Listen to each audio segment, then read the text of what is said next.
Hey, welcome to Super Cold Garage. We're going to be doing bike builds. I'm going to start the videos here with my Coker Charge fat bike. Bits and pieces everywhere. I'm going to turn it into an e-bike. So that way I can take this trailer right here and I can tow my disabled son, who's 135 pounds. And when you're towing any kind of bike trailer, that's a lot of work. And when you're a fat guy on a fat bike, towing a fat trailer, it makes it kind of hard. So I'm going to get some assistance by turning my fat bike Coker Charge, which I'm already partway through the build, into an e-bike with a mid-drive system. So here, let me turn it around so you guys can see what we're doing. So what I got is the frame is disassembled. I've removed the bottom bracket. I've installed my battery mount. I didn't like how a lot of the guys, you see the battery mounts, they only mount through the plastic. There's actually an aluminum piece right here. So I drilled a hole in there, put it through one of the mounts, another mount here. The bolt head though was too big, so it actually stuck out like this. So what would happen is the battery couldn't slide in right here. So I had to grind down that bolt. So no big deal, it works. So the other things that I've done is I've changed the fork out from Lunicycle. They got their Lunar Lander forks, which are exactly what I was looking for. The Coker Charge just uses a straight steer tube. It's not a tapered.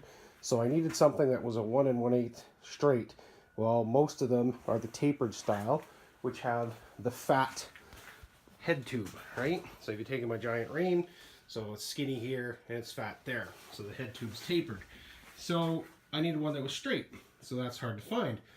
And I also wanted one that wasn't ridiculously expensive, and I wanted an air fork.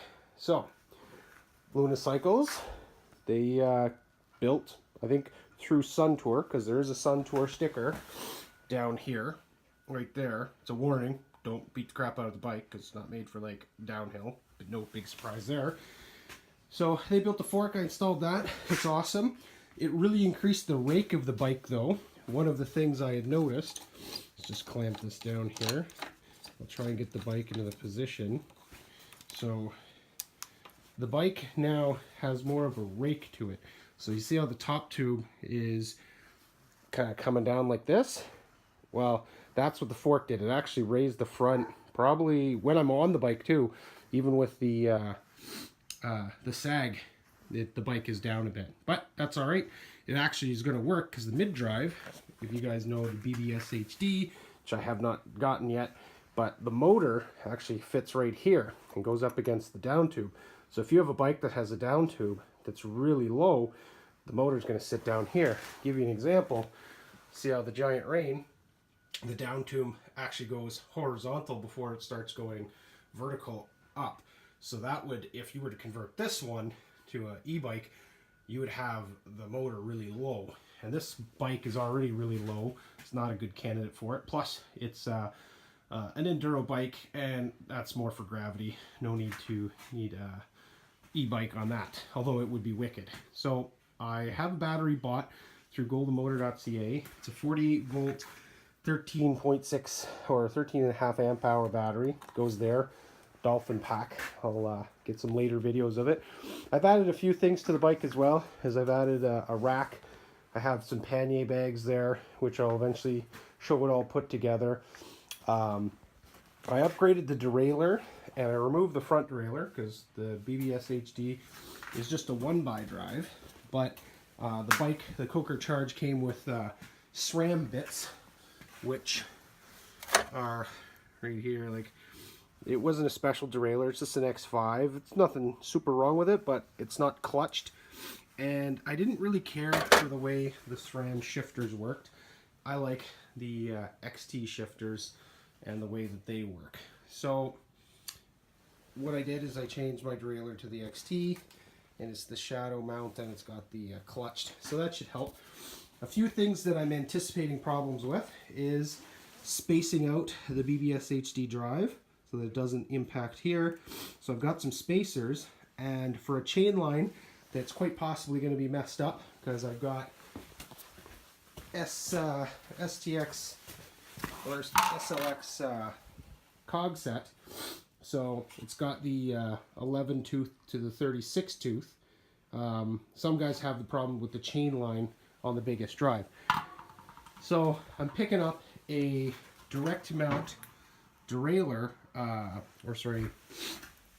derailleur direct mount chain guide. So one of the things that I took off of the old bike, so right here, let me grab this out of here, see what I'm talking about. So this was the front derailleur and the shifter for the coker charge. So what I did notice when I was looking at this, because some people have talked about using derailleurs as their chain guides, but this derailleur comes with a direct mount clamp, already has the spacer for a fat bike, because this is a fat bike. So when I get the direct mount derailleur, or sorry, chain guide, I can just install this right here with the spacer block, and I should end up with a good chain guide mounted directly there. So recycle some old parts, have extra bits kicking around. So obviously I'm partway through the build. I've got the hydraulic brakes, which is going to help. I also picked up some 29er tires from the house in the States, and they're skinny tires, but they are on fat bike axles. So I'm able to take these tires, put them on this bike instead of the fat tires. So in the summer, if I want to do commuting and go quick on the road, well, I got it nice and easy. Just swap the wheels. The only problem is those ones came with 160mm discs, and my front disc on my fat bike is a 180. So I don't want to play around with removing this mount every time, because I want to do a quick change of the wheels. So I've ordered a 180 disc to put on the front wheel for those ones. The fat bike, the reason that the wheels are taken apart is I took the tubes out because I want to have extra tubes in case I get a flat. But you're like, oh, how are you going to ride around right now? Well, I'm turning these into tubeless. Yes, it'll be messy if I get a flat. I have to change it on the side of the road, but I won't be stranded. And until I get a flat, I'll get the benefits of having a tubeless setup. So I'm going to do the ghetto setup because that's how I've done it in the rain.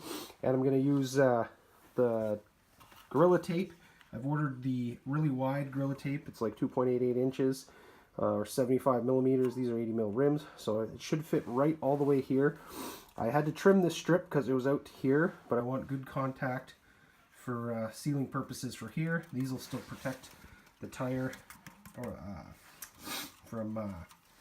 they're actually very thick, very strong, but now they're thinner, so that'll help. I've got some valves on the way. And the tires, the Mammoth Maxxis tires, they're not the greatest tire, but they are a 120 TPI, or threads per inch, so they should seal up nice and good with the sealant. And they actually have an awesome bead. If you take a look, the bead here, there's an actual groove that bites in. So normally you need a rim that matches it up. Well, these cheap-ass Coker rims that came with it, they have a bead lip right there. So it should actually mesh up quite well, and I should have a decent setup. So anyway, I'll take more videos as the build moves along.